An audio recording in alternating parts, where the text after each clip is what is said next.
Do you need to replace the DC jack on your Dell Vostro 5620? Well, I'm going to show you how. Also, you can click the link on the top right of the screen to find this part or tools or additional help on our website, including step-by-step written tutorials with detailed images. And now let's get into it. First, unscrew and remove the 7 2mm by 4mm screws. Then loosen the 2 captive screws. Remember, these 2 only loosen and cannot be removed. Then pry apart and remove the bottom base.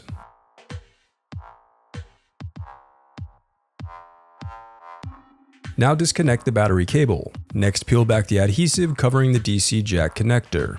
Now disconnect the DC jack cable. Now unscrew and lift the right LCD hinge. Now remove the DC jack.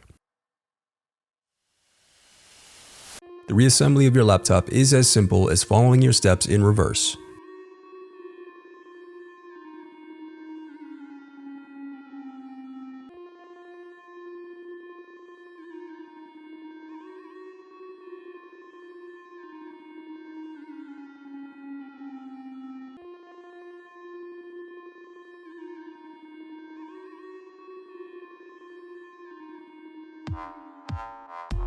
If you still need help, you can visit partspeople.com and view printable DIY instructions to help you along the way. We also have playlists of thousands of Dell tutorials for hundreds of different models, so keep checking back. Thanks for watching.